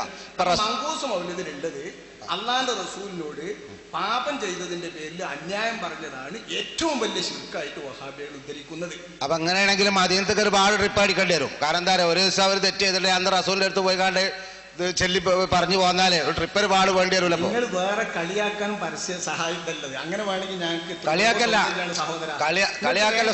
നിങ്ങൾ മങ്കൂസ മൗലിദിൽ ഇർത്തഖബത്തു അലൽ ഖതാ വൈറ ഹസരിൻ വഅദദ് എന്ന് പറഞ്ഞ വാചകമാണ്. ഞാൻ മങ്കൂസ് മൗലിദിനെ പറ്റി ഞാൻ പറഞ്ഞത്, നിങ്ങൾ നേരത്തെ ഓതിയ ആയത്തിനെ വിശദീകരിച്ചാണ് ഞാൻ പറഞ്ഞത്. ആ ആയത്തിൽ നമ്മൾ തെറ്റ് ചെയ്താൽ റസൂലിനോട് ചോദിക്കണം എന്ന് പറഞ്ഞു. റസൂലിനോട് ചോദിക്കാൻ ഞാൻ മദീനത്തേക്ക് പോകണം. ഞാൻ റസൂലിനോട് അന്യായം പറയാൻ വേണ്ടിയിട്ട് ഈ ആയത്ത് ആഹ്വാനം ചെയ്യുന്നു എന്ന് ഇബ്നു കസീർ എന്ന മുഫസ്സിറിനെ ഉദ്ധരിച്ചിരിക്കുകയാണ് സഹോദരൻ. ഞാൻ അത് എല്ലാ മുസ്ലിങ്ങൾക്കും ബാധകല്ലേ? അപ്പൊ ഞാനൊരു തെറ്റ് ചെയ്താൽ ഞാൻ മദീനത്തേക്ക് പോകണ്ടേ? പോണെങ്കിൽ പോണം, കിട്ടണമെങ്കിൽ പോണം. അപ്പൊ നിങ്ങൾക്ക് റസൂലുള്ളാഹിന്റെ ശഫാഅത്ത് കിട്ടണമെങ്കിൽ അത് ആവശ്യമുള്ളെങ്കിൽ പോകണം. എന്താ സംശയം? ഈ ആയത്തിന് വഴിപ്പെട്ടുകൊണ്ട് പോകണമെങ്കിൽ പോകണം. അല്ലെങ്കിൽ തെറ്റ് പൊറുക്കൂല നിങ്ങൾ പറയണോ? അങ്ങനെ പറയില്ല. ആയത്തിന്റെ അർത്ഥം വിശദീകരിക്കുന്നുണ്ട്. ആ ആയത്തിന്റെ അർത്ഥം വിശദീകരിക്കുന്നാല് ഈ ആയത്തിന്റെ അർത്ഥം അതിനല്ലേ പറഞ്ഞത്? റസൂൽ സല്ലല്ലാഹു അലൈഹി വസല്ലമ നമ്മളൊരു തെറ്റ് ചെയ്താൽ റസൂൽ സല്ലല്ലാഹു അലൈഹി വസല്ലമയോട് തേടണം എന്ന് പറഞ്ഞാൽ നമ്മൾ ഇവിടുന്ന് തേടിയ കാര്യം പിന്നെ അവിടെ പോയി തേടണ്ടേ? നിങ്ങൾ മനസ്സിലാക്കി സഹോദരി, ഈ ആയത്തിന്റെ അർത്ഥം ഞാൻ പറഞ്ഞു തരികയാണോ വേണ്ടത് അതോ നിങ്ങൾ വെക്കുകയാണോ വേണ്ടത്? നിങ്ങൾ പറയും വേണം, നിങ്ങൾ പറയണം. എന്നാ ഞാൻ പറയുന്നത് പക്ഷെ അതെനിക്ക് അംഗീകരിക്കാൻ പറ്റുന്നുണ്ടെങ്കിൽ അംഗീകരിക്കാനല്ല ഇവിടെ വിഷയം. നിങ്ങൾ ബോധ്യപ്പെടണം. യുർഷിദു തആല, അല്ലാഹു തആല ആഹ്വാനം ചെയ്യുന്നു അൽ ഉസാത്ത, എല്ലാ പാപികളോടും, ഒരു മുദ്നിബീന, കുറ്റം ചെയ്ത എല്ലാവരോടും, അവർ തെറ്റു ചെയ്താൽ നബിയെ സമീപിച്ചിട്ട് അന്യായം പറയാനും നബിയോട് കാര്യങ്ങൾ ബോധിപ്പിക്കാനും അല്ലാഹു തആല ആഹ്വാനം ചെയ്യുന്നു എന്ന് ഈ ആയത്തിന്റെ അടിസ്ഥാനത്തിൽ ബഹുമാനപ്പെട്ട മുഫസ്സിരീങ്ങൾ രേഖപ്പെടുത്തി. ഇബ്നു കസീർ ഒരു ബോധ്യം. അതേ രീതിയിൽ നബിയുടെ വഫാത്തിന്റെ ശേഷം പല സ്വഹാബാക്കളും ബോധിപ്പിച്ചിട്ട് അന്യായം പറഞ്ഞ കഥകളും ബഹുമാനപ്പെട്ട ഇമാമുകൾ വിവരിച്ചു. ആ ചരിത്രത്തെ ആധാരമാക്കിയിട്ടും സംഭവങ്ങൾ ആധാരമാക്കിയിട്ടും പാപികൾ അള്ളാഹുവിന്റെ റസൂലിനോട് പോയിട്ട് ഇസ്തിശ്വായ നടത്തിയിട്ട് തങ്ങളുടെ പാപങ്ങളുടെ പേരിൽ അന്യായം പറഞ്ഞാൽ അത് സുന്നത്താകുന്നു, ഫലപ്രദമാകുന്നു എന്നാണ് നമ്മുടെ ഫുഖഹാവും ഇമാമുകൾ വിവരിച്ചത്. ഈ സുന്നത്തിന്റെ അർത്ഥം, ഈ സുന്നത്ത് എടുത്തിട്ടില്ലെങ്കിൽ ഒരാൾക്ക് കുറ്റം കിട്ടും, നരകത്ത് കിടക്കുന്നല്ല. ഈ സുന്നത്ത് എടുത്താൽ അതിന് അതിൻ്റെതായ നേട്ടങ്ങൾ കിട്ടും, ഫലം കിട്ടും എന്നാണ് നമ്മുടെ ഇമാമികൾ വിവരിച്ചത്. ഈ വിവരിച്ചതിനെ അടിസ്ഥാനപ്പെടുത്തിയിട്ട് നമ്മുടെ സുന്നികൾ പഴയ കാലം മുതലേ, പരമ്പരാഗത കാലം മുതലേ, സ്വഹാബത്ത് മുതലേ നബിതങ്ങളോട് അന്യായം പറയലും നബിതങ്ങളുടെ സമീപത്ത് ചെന്നിട്ട് അന്യായം പറയലും ഇവിടുന്ന് ആത്മാവ് കൊണ്ട് മാത്രം യാത്ര നടത്തിയിട്ട് അന്യായം പറയലും നടത്തി വരുന്നുണ്ട് എന്ന് അനവധി മുഹദ്ദിസുകളുടെയും ഇമാമുകളുടെയും പദ്യങ്ങളും കവിതകളും ചൊല്ലിയിട്ട് ഞാനിവിടെ തെളിയിച്ചു. അത് തന്നെ മങ്കൂസ് മൗലിദിലുള്ളൂ. ഇതിനപ്പുറം മങ്കൂസ് മൗലിദിൽ ശിർക്ക് ആരോപിക്കാൻ പണ്ടേത്തെ ഇമാമിയങ്ങൾ പറയാത്തതും ഇമാമിയങ്ങൾ സുന്നത്താണെന്ന് വ്യക്തമാക്കാത്തതുമായ ഒരനാചാരവും ഹറാമോ കറാഹത്തോ ആയ ഒരു നടപടിയുമില്ല എന്നാണ് സഹോദര ഇവിടെ പറഞ്ഞത്. അത് നിങ്ങൾ മനസ്സിലാക്കിയോ? അപ്പൊ നമ്മളൊരു തെറ്റ് അത് നിങ്ങൾ മനസ്സിലാക്കി അത് പറയും. ഇങ്ങോട്ട് വേണം ബാക്കി പറയാം. ഞാൻ മനസ്സിലാക്കിയെന്ന് പറയലാണ്. ഈ പറഞ്ഞ നിങ്ങൾക്ക് മനസ്സിലായോ? നിങ്ങൾ പറഞ്ഞ ഭാഷയിൽ നിങ്ങൾ പറഞ്ഞത് ഞാൻ പറഞ്ഞല്ലോ. എനിക്ക് അതിന്റെ ബാക്കി ചോദിക്കാൻ എന്തെങ്കിലും മനസ്സിലായല്ലോ എന്ന് പറയാൻ പറ്റുള്ളൂ. ഇത് നിങ്ങൾക്ക് മനസ്സിലായി ടൈമെന്ന് വെച്ച് ചോദിക്കണം. അത് അതിന്റെ ബാക്കി ചോദിച്ചെങ്കിൽ ഇത് മനസ്സിലായില്ലെന്ന് പറയാൻ പറ്റുള്ളൂ. അങ്ങനെയല്ല, ഇത് മനസ്സിലാക്കിയിട്ട് ബാക്കി ചോദിക്കും. ഇത് മനസ്സിലാക്കിയില്ല, ചോദിച്ചില്ല. ഞാൻ അതിന്റെ ബാക്കി ചോദിച്ചെങ്ങനെ മനസ്സിലായി? ബാക്കി ചോദിക്കണമെങ്കിൽ ഇത് ചോദിച്ചോ മനസ്സിലായിക്കോളൂ. സഹോദരൻ പോകരുത്, പിണങ്ങി പോകരുത്. സഹോദരൻ പിണങ്ങി പോകരുത്. നിങ്ങൾ ചോദിച്ചോളൂ. ഞാനും നിങ്ങൾ നേരെ എന്റെ ഒച്ച കുറച്ച് കൂടുന്നേ ഉള്ളൂ. നിങ്ങൾ പേടിക്കണ്ട. ഇതിന്റെ സാധാരണ സ്വഭാവമാണ്. നിങ്ങൾ പേടിക്കണ്ട. എന്റെ ഒച്ച കൂടുന്നതുകൊണ്ട് പേടിക്കേണ്ട സഹോദരൻ. അത് സാധാരണ എന്റെ ഒരു പ്രകൃതിയാണ്. അങ്ങനെ മനസ്സിലായിക്കോളി. ഓരോരുത്തർക്കും ഓരോ പ്രകൃതി ഉണ്ടല്ലോ. അപ്പൊ ചിലപ്പോ ഊക്ക് പറഞ്ഞാൽ ലേശം ശബ്ദം കൂടും, അത്രേ ഉള്ളൂ. അത് പ്രശ്നം ഇടിയിട്ടിട്ട് പേടിച്ചു അങ്ങനെ. അതുകൊണ്ട് പേടിക്കണ്ട. അത് മനസ്സിലായി. സന്തോഷം. അപ്പൊ ഒരു മനുഷ്യ ഒരാളോട് തെറ്റ് ചെയ്താൽ നമ്മളെ റസൂലുള്ളാഹിനോട് ചോദിച്ചാൽ നിങ്ങളിപ്പോ പറഞ്ഞ വിഷയം മനസ്സിലാക്കി. മങ്കൂസ് മൗലിദിൽ പാപം ചെയ്തതിന്റെ പേരിൽ അന്യായം പറയുന്ന വരിയുള്ളതാണ്, ശിർക്കാണ്, അള്ളാഹു അല്ലാത്തവരോട് പ്രാർത്ഥിക്കലാണ് എന്ന് വഹാബിസം പ്രചരിപ്പിക്കുന്നത്. പക്ഷേ അതേ ഇസം ഇസ്തിശ്വായ സുന്നത്താണെന്ന് ബഹുമാനപ്പെട്ട ഇമാമുകൾ വിവരിച്ച, ഖുർആൻ തെളിയിച്ചതിന്റെ അടിസ്ഥാനത്തിൽ വിവരിച്ച അതേ കാര്യം മാത്രമേ മങ്കൂസ് മൗലിദിലെ ഇർത്തകബത്തുള്ളൂ എന്നാണ് ഇവിടെ വിഷയം പറഞ്ഞത്. ഉസ്താദേ, ഇർത്തകബത്ത് ഞാൻ പറഞ്ഞിട്ടില്ല. ഞാൻ പറഞ്ഞത് ആയത്തിനെ പറ്റിയാണ്. നിങ്ങൾ ആയത്തിനെ പറ്റി എന്താ ചോദിക്കേണ്ടത്? പുതിയത് ചോദിക്കും. ഞാൻ പറഞ്ഞല്ലോ, ഞാൻ ഇപ്പൊ ഒരു സഹോദരൻ മനസ്സിലാക്കാതെ നിങ്ങൾ ചോദിക്കുന്നുണ്ട് എഴുതിയിട്ടാ ഞാൻ വിഷയം പറഞ്ഞില്ല. ഞാൻ അതിനെ പറ്റി ഞാൻ ചോദിച്ച ഈ ആയത്തിനെ പറ്റിയാ. നമ്മൾ എന്ത് തെറ്റ് ചെയ്താലും പിന്നെ റസൂലിനാൾ തേടണം, അല്ലെങ്കിൽ അവിടെ പോയി ചോദിക്കണം എന്നാണ് ഇപ്പൊ നിങ്ങൾ പറഞ്ഞത്. അങ്ങനെ പറഞ്ഞിട്ടില്ല. നിങ്ങൾ പറഞ്ഞേ പറയും. ഞാൻ പറഞ്ഞേ പറയും. ഞാൻ പറഞ്ഞു നിങ്ങൾ മനസ്സിലാക്കി തന്നെ പോയാൽ പോരല്ലോ. അല്ല, റസൂൽ നമ്മളൊരു തെറ്റ് ചെയ്താൽ റസൂൽ സല്ലല്ലാഹു അലൈഹി വസല്ലമയോട് തേടണം എന്ന് പറഞ്ഞില്ല നിങ്ങള്? അത് പറഞ്ഞിട്ടില്ല. ഞാൻ അങ്ങനെ പറഞ്ഞിട്ടില്ല. ഇനി ചോദിക്കും നിങ്ങൾ. ഞാൻ എന്താ പറഞ്ഞു? പറ്റൂല എന്നാണ് ഞങ്ങളെ വാദം. ഞാൻ പറഞ്ഞു റസൂലുള്ളാഹിനോട് തേടാൻ പറ്റൂല എന്നാണോ? ഞാൻ പറഞ്ഞത് എന്താണെന്ന് നിങ്ങളോട് ചോദിക്കും. നിങ്ങൾ എന്നോട് ചോദിക്കും, ഞാൻ പറഞ്ഞുതരാം. ഞാൻ പറഞ്ഞു, നിങ്ങൾ പറഞ്ഞു സഹോദരൻ. അല്ല, നിങ്ങൾ തന്നെ പറയും. നിങ്ങൾ ചോദിക്കും സഹോദരൻ. ആരും ഇടപെടരുത്, സഹോദരന്മാരെ ഇടപെടരുത്. നിങ്ങൾ പറഞ്ഞോളി. ഞാൻ പറഞ്ഞ എന്താണെന്ന് എന്നോട് ചോദിക്കുക, ഞാൻ പറഞ്ഞുതരാം. ഉസ്താദേ, ഞാൻ ചോദിച്ച ഒരു സഹോദരനോട് ഞാൻ തെറ്റ് ചെയ്താൽ ആ തെറ്റ് ഞാൻ റസൂലുള്ളാഹിനോട് പറഞ്ഞാൽ മതിയോ, അതോ ആ സഹോദരനോട് ആദ്യം പൊറുക്കലിനെ തേടാൻ വേണ്ടി പറയണം? അത് നിങ്ങൾ ചോദിക്കുന്നത്, പാപികളായ ആളുകളൊക്കെ അല്ലാഹു തആലാന്റെ റസൂലിനോട് ചെന്നിട്ട് റസൂലിനോട് അന്യായം പറഞ്ഞാൽ അത് പാപം പൊറുത്തു തരാൻ സഹായകമായ സുന്നത്തായ നടപടിയാകുന്നു എന്ന് ഈ ആയത്തിന്റെ അടിസ്ഥാനത്തിൽ ഇമാമുകൾ പറഞ്ഞിട്ടുണ്ട്. ആ സുന്നത്ത് മാത്രമാണ് മങ്കൂസ് മൗലിദുകാരും മങ്കൂസ് മൗലിദ് എഴുതിയ ആളും അത് ചൊല്ലുന്നവരും നടത്തുന്നുള്ളൂ എന്നാണ് ഇവിടെ പ്രസംഗിച്ചത്. അതന്നെ ഞാൻ ചോദിച്ചത്. ഞാൻ ചോദിച്ചതിന് ഒരു സഹോദരനോട് ഞാനൊരു പാപം ചെയ്താൽ അത് ഞാൻ ആ പാപം പൊറുക്കാൻ വേണ്ടി ആ സഹോദരനോട് പറയണ്ട, നേരെ റസൂലിനോട് പറഞ്ഞാൽ മതിയാവുന്ന എന്റെ ചോദ്യം. അപ്പൊ അതിവിടെ ഞാൻ പറഞ്ഞിട്ടില്ലല്ലോ. അതാ ഞാൻ പറഞ്ഞു, അത് ഞാൻ പറഞ്ഞിട്ടില്ല എന്ന് പറയുന്നത്. എല്ലാ പാപത്തിന്റെയും എല്ലാ വ്യവസ്ഥകളും റസൂലിനോട് പോയി പറയലാണ് എന്നിവിടെ സംസാരിച്ചിട്ടില്ല. പാപികളായിട്ടുള്ള ആളുകൾ പാപത്തിന്റെ പേരിൽ നബിയോട് പോയി ഇസ്തിശ്ഫായ നടത്തൽ സുന്നത്താണെന്ന് ഈ ആയത്തിന്റെ അടിസ്ഥാനത്തിൽ ഫുഖഹാവ് പറഞ്ഞിട്ടുണ്ട്. അതേ ഇസ്തിശ്ഫായ മാത്രമേ മങ്കൂസ് മൗലിദിലുള്ളൂ. അതിന്റെ പേരിൽ ശിർക്ക് പറയണ്ട എന്നാണ് ഇവിടെ പറഞ്ഞത്. ഒരു പാപം ഒരാൾ ചെയ്താൽ ഒരുപാട് വ്യവസ്ഥ ഉണ്ട്. ജനങ്ങളുമായിട്ട് ബന്ധപ്പെട്ടതാണെങ്കിൽ തൗബക്ക് ശർത്ത് ആ ജനങ്ങളുമായിട്ടുള്ള ഇടപാട് തീർക്കണം. ആരാണ് ചീത്ത പറഞ്ഞാൽ ഓലേറ്റ് തീർക്കണം. അതൊക്കെ തീർത്ത ഉപാധികളൊക്കെ പാലിച്ച ശേഷം അള്ളാഹുവിന്റെ മഗ്ഫിറത്ത് കിട്ടാൻ ഏറ്റവും നല്ലതാണ് നബിയെ കൂടി അന്യായം പറഞ്ഞിട്ട് നബിയുടെ ഇസ്തിശ്ഫാ നടത്തല് എന്ന് ബഹുമാനപ്പെട്ട ഫുഖഹാവ് പറഞ്ഞിട്ടുണ്ട് എന്നാണ് നമ്മൾ പറഞ്ഞത്. ഈ പറഞ്ഞ വിഷയത്തിന് ഇപ്പൊ ആയത്തുണ്ടോ? അത് ആയത്തുനിന്ന് കിട്ടുന്നാണ് നമ്മുടെ ഇമാമുകൾ പറഞ്ഞത്. അതിന്റെ ഞാൻ നേരത്തെ ആരും പറഞ്ഞിട്ടില്ല. നിങ്ങൾ പറഞ്ഞ അതല്ല. നിങ്ങൾ പാപം ചെയ്തോലൊക്കെ മദീനത്ത് പോയെങ്കിലേ പൊറുക്കുള്ളൂ എന്ന് ഞാൻ പറഞ്ഞു. ഇതിന്റെ മുമ്പ് ഞാൻ ആദ്യമായിട്ട് ചോദിച്ചപ്പോ ഞാൻ പറഞ്ഞു, നിങ്ങൾക്ക് എന്താണ് അറിയേണ്ടത് സുഹൃത്തെ? നിങ്ങൾക്ക് എന്താണ് അറിയേണ്ടത് അത് ചോദിക്കും. ഞാനും നിങ്ങൾ വാദപുര്യാഹം നടത്തിയാൽ നടക്കൂല. കാരണം നിങ്ങൾ ഇതായിട്ട് വാദപുര്യാഹത്തിന് തയ്യാറായ ആലിമാന്ന് സമ്മതിക്കൂല. അപ്പൊ സമ്മതിക്കുന്ന ഒരാളേക്ക് അത് സംസാരിച്ചാൽ പറ്റുള്ളൂ. നിങ്ങളെല്ലാം പറഞ്ഞു കഴിഞ്ഞതിന് ശേഷം പറയും എനിക്കൊന്നും അറിഞ്ഞൂടാ, ഞാൻ ജാഹിലാണ് എന്ന് പറഞ്ഞാൽ ഞാൻ അതുവരെ പറഞ്ഞതൊക്കെ അത് ഞാൻ പറഞ്ഞിട്ടില്ല. ആ പറയരുത്. അപ്പൊ അതുകൊണ്ട് ആലിമീങ്ങളേറ്റ് സംവാദം നടക്കുള്ളൂ. നിങ്ങൾ വേണ്ടത് ചോദിക്കും. എല്ലാം അറിയുന്ന എനിക്ക് വാദവുമില്ല, ഒന്നും അറിയണ്ട. നിങ്ങൾ ചോദിക്കുക, മറുപടി പറയാം. മറുപടിമ ഉപചോദം ചോദിക്കുക, അങ്ങനെ ബന്ധപ്പെട്ട് പറയണം. നിർത്തി വെറുതെ നിർത്തിയ എന്താ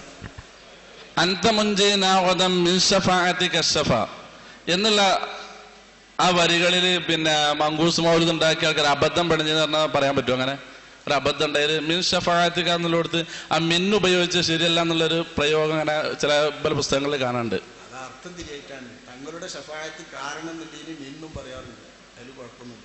മിൻ അല്ല, അവിടെ ആ പ്രയോഗം തെറ്റൊന്നുമില്ലല്ലേ? കാരണം എന്നർത്ഥം വെച്ചാൽ ഒരു കുഴപ്പമില്ല. അല്ല, ആ പ്രയോഗം മിന്ന് ഉപയോഗിക്കുമ്പോൾ അവിടെ പ്രയോഗത്തിന് കുഴപ്പമില്ല. ഒരു ബായിന്റെ സ്ഥാനത്ത് മിന്നു കൊടുക്കുക എന്നുള്ളതൊക്കെ പ്രയോഗം ശരിയല്ലേ, നിയമപരല്ലേ? ബായിന്റെ അർത്ഥത്തിൽ അജല് എന്നുള്ള അർത്ഥത്തിൽ മിന്നു ഉപയോഗിക്കുന്നത് പ്രയോഗം ശരിയാണല്ലോ. ആര് പറഞ്ഞു അല്ലാന്ന്? അല്ല, അതൊരു അവരിൽപ്പെട്ട ഒരു പണ്ഡിതൻ അങ്ങനെ എഴുതിയിട്ടുണ്ട്. എഴുതിന് ന്യായം തെളിയിക്കണം. ഇത് മനസ്സിലാക്കാത്തോണ്ടായിരിക്കും. കഴിഞ്ഞു. അസ്സലാമു അലൈക്കും. മങ്കൂസ് മൗലവിയെ വിമർശിക്കാൻ വേണ്ടി വഹാബികൾ കോമാണ് അലി ഇബ്നു സയ്യിദ് റഹ്മത്തുള്ളാഹി അലൈഹിയുടെ ഹദീസ്. ആ ഹദീസ് ആധികാരികമായി നമുക്ക് ഏതെങ്കിലും കിതാബുകളിൽ കാണാൻ കഴിയുമോ? അത് ഹദീസ് അതിന് പറയില്ല. അത് സാധാരണ നാട്ടിലെ ഹദീസ്, ഒരു വർത്താനം എന്നാണ് അതിന്റെ അർത്ഥം, ഒരു ചരിത്രം. ഹദീസ് എന്ന് സാങ്കേതികമായിട്ട് പറയുന്ന ഹദീസ് അല്ല. അത് അലി ഇബ്നു സയ്യിദ് എന്ന് പറയുന്ന ആളുടെ ഒരു സംഭവ അനുഭവ കഥയാണ് എന്ന് ഞാൻ ഇവിടെ വിഷയം അവതരിപ്പിച്ചത് ശ്രദ്ധിച്ചിട്ടുണ്ടല്ലോ. അത് മനസ്സിലായിട്ടില്ല? അതല്ലേ അത്. അതിന് ഹദീസ് എന്ന് സാങ്കേതികമായി പറയില്ല. പക്ഷെ നമുക്ക് ഏത് കിതാബിൽ നിന്നാണ് അത് ഉദ്ധരിക്കാൻ കഴിയുക? അത് അദ്ദേഹത്തിന്റെ അനുഭവ കഥ പറഞ്ഞതാണ്. അദ്ദേഹത്തിൽ നിന്ന് പല കിതാബിലും ചരിത്ര കിതാബുകളിലൊക്കെ ഉണ്ട്, പല ചരിത്ര കിതാബിലും. നമുക്ക് ഏതെങ്കിലും കിതാബുകളുടെ പേര് പറയാൻ പറ്റും? ഒന്ന് മങ്കൂസ് മൗലിദ് തന്നെ. മങ്കൂസ് മൗലിദാണല്ലോ നമ്മുടെ തർക്ക വിഷയം. ആ മങ്കൂസ് മൗലിദിലേക്ക് നമ്മൾ ഏത് കിതാബിൽ നിന്നാണ് എടുത്തത്? ഏത് കിതാബിൽ നിന്ന് എടുത്താലും ആ കിതാബിലെ ചരിത്രങ്ങള് നിങ്ങൾക്ക് പറയണമെങ്കിൽ അലി ഇബ്നു സയ്യിദിന്റെ കാലത്ത് ജീവിച്ചവരൊക്കെ കിട്ടണ്ടേ, നല്ലല്ലേ ബോധ്യമുള്ളൂ, അല്ലേ? മങ്കൂസ് മൗലിദിന്റെ മുമ്പുള്ള ഏതെങ്കിലും കിതാബുകൾ? മങ്കൂസ് മൗലിദിന്റെ മുമ്പ് ഏതൊക്കെയോ സീറ കിതാബിലുണ്ട്, പല കിതാബുകൾ. ഏതെങ്കിലും കിതാബിന്റെ പേര്?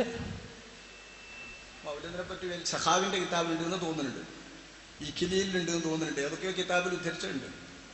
വായിച്ച ഓർമ്മണ്ട്, നിങ്ങൾ തോന്നുന്നു. കൃത്യമായിട്ട് പറയാൻ കഴിയില്ല.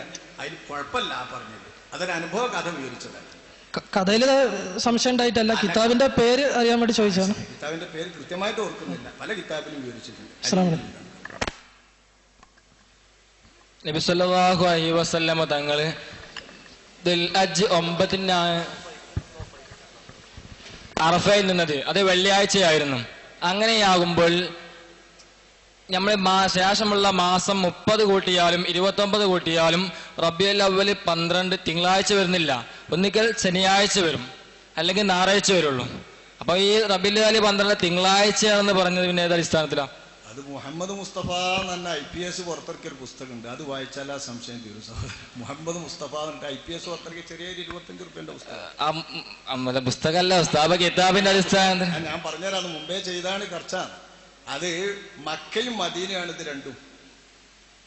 മക്കയിലാണ് ഹജ്ജ്, മദീനയിലാണ് ഈ പറയുന്നത് വഫാത്ത്. അപ്പൊ വഫാത്ത് ഹജ്ജ് നടക്കുന്ന മക്കയും മദീനയും തമ്മിൽ ഉദയാസ്തമയത്തിൽ വ്യത്യാസമുള്ള രാജ്യമാണല്ലോ.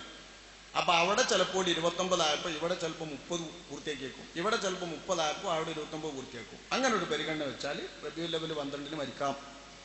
നല്ല മരിക്കാനല്ല, തിങ്കളാഴ്ച വരില്ല, തിങ്കളാഴ്ച തന്നെ വരും. ഇല്ല, ശനിയാഴ്ച. അപ്പൊ നമുക്ക് ശനിയാഴ്ചയാണ് ഇപ്പം പിന്നെ ഒരു മാസം 29 കൂട്ടിയാണെങ്കിൽ ശനിയാഴ്ചയാണ് വരാം, അല്ലെങ്കിൽ ഏറി വന്നാൽ ഞായറാഴ്ച വരും. പിന്നെ തിങ്കളാഴ്ച പറഞ്ഞ അർത്ഥമില്ല. തിങ്കളാഴ്ച തന്നെ വരും എന്ന് ഫതാവൽ കുബറയിൽ ഇബ്നു ഹജർ റളിയല്ലാഹു അൻഹു ഉദ്ധരിച്ചിട്ടുണ്ട്. നിങ്ങൾ ബുദ്ധി കൊണ്ട് ആലോചിച്ച് നോക്കി, ബോധ്യപ്പെടൂല എന്ന് പറഞ്ഞാൽ പോരല്ലോ. റംലി ഇമാമ് വേറെ അഭിപ്രായം പറഞ്ഞിട്ടുണ്ട്.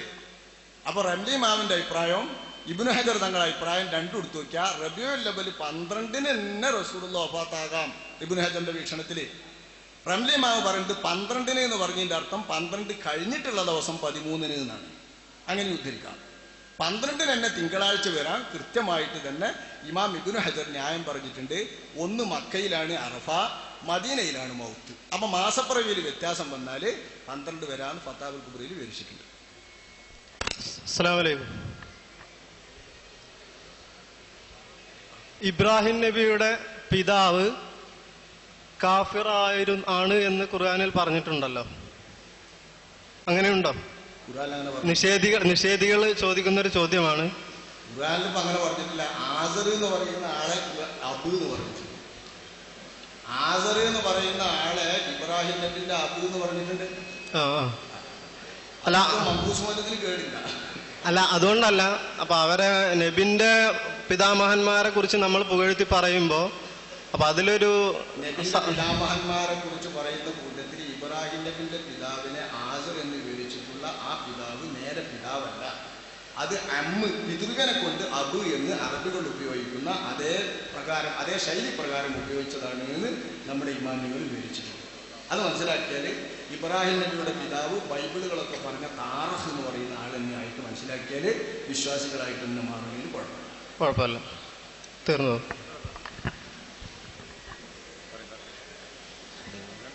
അസ്സലാമു അലൈക്കും. അല്ലാഹു സുബ്ഹാനഹു വ തആല ആദ്യമായി സൃഷ്ടിച്ചത് റസൂലുള്ളാഹിന്റെ നൂറിനെയാണല്ലോ. അതിനുശേഷം നമുക്കിങ്ങനെ മങ്കൂസ് മൗലിദിൽ മനസ്സിലാവുന്നുണ്ട്, അല്ലാഹു സുബ്ഹാനഹു വ തആല ആദ്യമായി സൃഷ്ടിച്ചത് റസൂലുള്ളാഹിന്റെ നൂറിനെയാണല്ലോ.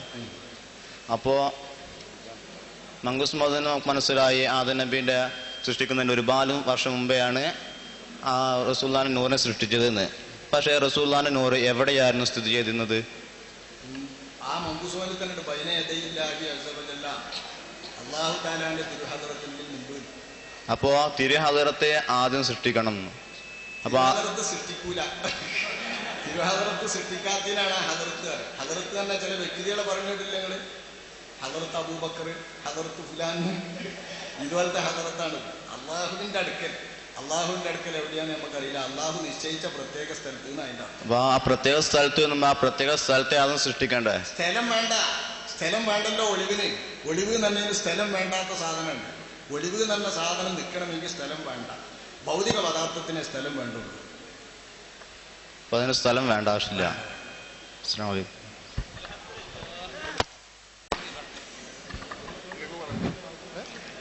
മങ്കൂസ് മൗലിദിന്റെ ആദ്യത്തെ ഹിക്കായത്തിൽ കരീമത്തായ സുൽബുകളിലൂടെയും തോഹിറത്തായ റഹ്മുകളിലൂടെയും നബിയെ പ്രസവിച്ചു എന്നാണ് പറയുന്നത്. എന്നാൽ നബിയോട് ഒരു മനുഷ്യൻ വന്നിട്ട് എൻ്റെ പിതാവ് എവിടെയാണെന്ന് ചോദിച്ചപ്പോൾ നരകത്തിലാണ് എന്ന് നബി പറയുകയും ശേഷം അയാൾ മടങ്ങിപ്പോകുന്ന സമയത്ത് തിരിച്ചു വിളിച്ചിട്ട് ഇന്ന അബി വ അബാക ഫിന്നാർ എന്ന് പറയുകയുണ്ടായി. അതുപോലെ വേറൊരു ഹദീസിൽ നബി ഉമ്മാക്ക് വേണ്ടി ഇസ്തിഗ്ഫാർ ചെയ്യുവാൻ അള്ളാഹുവിനോട് അനുവാദം ചോദിച്ചപ്പോൾ എനിക്ക് അള്ളാഹു ഇസ്തിഗ്ഫാർ തേടുവാൻ അനുവാദം തന്നില്ല എന്നും കാണുന്നുണ്ട്. അതുപോലെ നൂഹ് നബി അലൈഹി സ്വലാത്തു വസ്സലാമിൻ്റെ ഭാര്യയെ സംബന്ധിച്ചും ലൂത്ത് നബിയുടെ ഭാര്യയെ സംബന്ധിച്ചും സൂറത്ത് തഹ്രീമിലൊരായത്ത് കാണുന്നുണ്ട്. അപ്പോൾ കരീമത്തായ സുൽബുകളിലൂടെയാണ് വന്നത് എങ്കിൽ എങ്ങനെയാണ് നബി സല്ലല്ലാഹു അലൈഹി വസല്ലം തങ്ങൾ നരകത്തിലാണ് എന്ന് ആ മനുഷ്യനോട് പറയുക? ഈ സംശയം തീർത്തും ഒന്ന് ചിന്തിക്കാൻ. ലൂത്ത് നബിന്റെയും നൂഹ് നബിന്റെയും ഭാര്യമാര് അള്ളാഹുവിന്റെ റസൂലിന്റെ 100 പേറിയ സമയത്ത് അവർ അവിശ്വാസികളാണ് എന്ന് പറയണ്ട. അവർ ഇതിന് വരുന്നില്ല പരമ്പരയിൽ. അപ്പൊ അവരെ ചോദ്യം മറന്നു വിടണം. ബാക്കിയുള്ളവര് അള്ളാഹുവിന്റെ റസൂലിന്റെ ഉമ്മമാര് അള്ളാഹിന്റെ റസൂലിന്റെ പിതാക്കളെല്ലാം വിശ്വാസികളായിരുന്നുവെന്ന് പറയേണ്ടതില്ല എന്നും നമ്മുടെ ഇമാമിയങ്ങളിൽ 2 പക്ഷമുണ്ട്. വിശ്വാസപരമായ ശുദ്ധിന്റെ കാര്യമല്ല. അപ്പൊ മങ്കൂസ് മൗലിദിൽ അങ്ങനെയാണെങ്കിലും വേറെ കിതാബുകളിലൊക്കെ തൊയ്യിബ് എന്ന് പറഞ്ഞതിന്റെ അർത്ഥം മൂമിന് മാത്രമേ ഉപയോഗിക്കുകയുള്ളൂ എന്ന് കിട്ടിയാലും അള്ളാഹുവിന്റെ റസൂലിന്റെ പിതാക്കളെല്ലാം മൂമിനീങ്ങളായിരുന്നു, മാതാക്കളെല്ലാം മൂമിനീങ്ങളായിരുന്നു എന്ന് മനസ്സിലാക്കുന്നവർ നിങ്ങൾ ചോദിച്ച ഹദീസുകളെയൊക്കെ ശരിക്കും വ്യാഖ്യാനിച്ചിട്ടുണ്ട്, മനസ്സിലാക്കിയിട്ടുണ്ട്, വ്യാഖ്യാനിച്ചിട്ടുണ്ട്. ഇതൊക്കെ വിശദമായിട്ട് ബുൽബുലിൽ മുമ്പ് നിവാരണത്തിൽ എഴുതിയിട്ടുള്ള വിഷയമാണ്. എന്നാലും ഈ നേർക്കുനേരിൽ ഇപ്പോൾ നടക്കൂലല്ലോ. അപ്പൊ മസാലിക്കുൽ ഹനഫ എന്ന് പറയുന്ന അഷ്റഫുൽ ഖൽഖ് സ്വല്ലല്ലാഹു അലൈഹി വസല്ലം തങ്ങളുടെ പിതാക്കളെയും മാതാക്കളെയും ശരിക്കും അവർ രക്ഷപ്പെട്ടവരും മൂമിനീങ്ങളുമായിരുന്നു എന്ന് സമർത്ഥിക്കുന്ന ഇമാം സുയൂത്തിയുടെ കിതാബ്, നിങ്ങളൊരു മുസ്ലിയാരാണല്ലോ, നിങ്ങൾ നല്ലപോലെ എടുത്തിട്ട് വായിക്കുക. അങ്ങനെ വായിച്ചാൽ ഈ ഹദീസിന്റെ ഒക്കെ ശരിയായ നിരൂപണം കിട്ടും. ഒന്ന് പറയാം, നിങ്ങളും എൻ്റെ വാപ്പയും നരകത്തിലാണ് എന്ന് പറയുന്ന ആ കഷ്ണം മുസ്ലിമിന്റെ ഹദീസിൽ വേറെ റിപ്പോർട്ടുകളിലൊന്നും ഇല്ലാത്തത് ഒരു റിപ്പോർട്ടറുടെ സ്വന്തം ഭാഷ ഉപയോഗിച്ചിട്ട് അദ്ദേഹം ഉപയോഗിച്ച് പറഞ്ഞപ്പോൾ വന്ന, അതായത് മയനുകൊണ്ട് റിവായത്ത് ചെയ്തപ്പോൾ വന്ന ഒരു ചെറിയ വ്യത്യാസമാകുന്നു അത് എന്നാണ് ഒരു മറുപടി. മറ്റ് പല മറുപടികളും അതുമായി ബന്ധപ്പെട്ട് വന്നിട്ടുണ്ട്. പിന്നെ ഏതെങ്കിലും സംശയം ചോദിച്ചു ഇസ്തിഗ്ഫാർ ചോദിക്കാൻ വേണ്ടിയിട്ടുള്ളത് പല മറുപടികളും അതിൽ ബഹുമാനപ്പെട്ട ഇമാമുകൾ പറഞ്ഞിട്ടുണ്ട്. ആദ്യം അനുവാദം കൊടുത്തില്ല എന്നാണെന്നും പിന്നീട് വിശ്വസിച്ചവരാണ് എന്നും ദ്വാരനോളി എന്ന് പറഞ്ഞപ്പോൾ ഇസ്തിഗ്ഫാറിന് അനുമതി നൽകി എന്നും ഒരു റിപ്പോർട്ടുണ്ട്. അല്ലെങ്കിൽ മറ്റുള്ള അവിശ്വാസികൾ, ബഹുദൈവ വിശ്വാസികൾ അവരുടെ മാതാക്കൾക്കൊക്കെ ഇസ്തിഗ്ഫാർ നടത്താൻ, മുശ്രിക്കുകളായ മാതാക്കൾക്ക് ഇസ്തിഗ്ഫാർ നടത്താൻ നിമിത്തമാകും, ഇടനൽകും എന്നതുകൊണ്ട് പ്രത്യേകം തടഞ്ഞതാണ് എന്ന് മറുപടി. അപ്പം ആ വിധം മറുപടികളൊക്കെ ഇത്തരം ഇമാമുകൾ കൈകാര്യം ചെയ്ത് സ്ഥിരീകരിച്ചിട്ടുണ്ട്. ഒന്നുകൂടി പറയട്ടെ, റസൂലുള്ളാഹിന്റെ മാതാക്കളും പിതാക്കളും എല്ലാം വിശ്വാസികളായിരുന്നു എന്ന് തന്നെ ദൃഢമായി വിശ്വസിക്കണമെന്ന് അഹ്ലുസുന്നത്തിൽ നിർബന്ധമില്ല. രണ്ടു പക്ഷവും അഹ്ലുസുന്നത്തിലുണ്ട്. വിശ്വാസികളായിരുന്നു എന്ന് പറയുന്നതാണ് നമുക്ക് കുറച്ചും കൂടി ഇഷ്ടപ്പെട്ടതും റസൂലുള്ളാഹിന്റെ മഹത്തമായ സ്ഥാനത്തിലേക്ക് ഏറ്റവും നല്ലതും ബലപ്പെട്ട പ്രമാണങ്ങളൊക്കെ അതാണ് ബോധ്യപ്പെടുത്തുന്നതും എന്ന് ഇമാം സുയൂത്തി, ബഹുമാനപ്പെട്ട ഇമാം ഇബ്നു ഹജർ, അവർക്ക് മുമ്പ് ഇമാം സുഹൈലി പോലുള്ള വലിയ വലിയ മഹാന്മാരൊക്കെ ഒരുപാട് ഉപന്യസിച്ച വിഷയമാണ്. അതനുസരിച്ച് നമ്മൾ വിശ്വസിച്ച് വരുന്നു. അതാണ് അബ്ദുള്ള എന്ന് പറയുമ്പോൾ റളിയല്ലാഹു അൻഹു, അബ്ദുൽ മുത്തലിബ് പറയുമ്പോൾ റളിയല്ലാഹു അൻഹു, ആമിന എന്ന് പറയുമ്പോൾ റളിയല്ലാഹു അൻഹ എന്നൊക്കെ നമ്മൾ ചെല്ലുന്നത്. ആ വിശ്വസിച്ച് വരുന്നവർ ഇത്തരം നിങ്ങൾ ഉന്നയിച്ച എല്ലാ ഹദീസുകളെയും അവർ അതിൻ്റെ ശരിയായ അർത്ഥത്തിൽ വിശകലനം ചെയ്ത് വിവരിച്ച് പറഞ്ഞിട്ടുണ്ട്. നിങ്ങൾക്കത് ബോധ്യമായിട്ടുണ്ടോ? എൻ്റെ ഒരു സംശയം, ഫതലക്ക ആദമു സമയം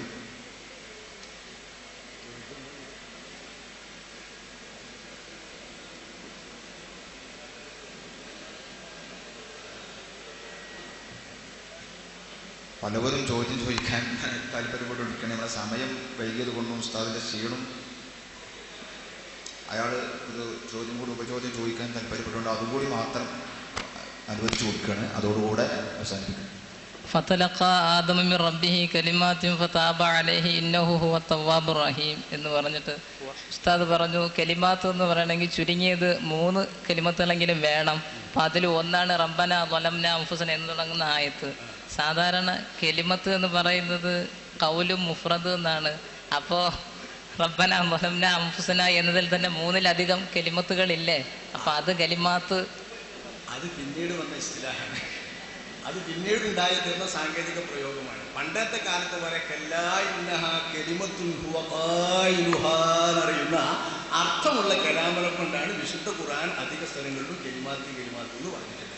അത്തരം കെലിമാത്തുകൾ പിടിച്ചെടുത്തു എന്ന് അറിയണില്ലല്ലോ അർത്ഥമുള്ളൂ. നിങ്ങൾ തന്നെ ആലോചിച്ചോളൂ. ഏതോ ഒറ്റ 3 ഹർഫ് പിടിച്ചെടുത്തിട്ട് അൽ ബൽ അൽ കുൽ എന്ന് പിടിച്ചു എന്ന് പറഞ്ഞാൽ കാര്യം ശരിയാവോ?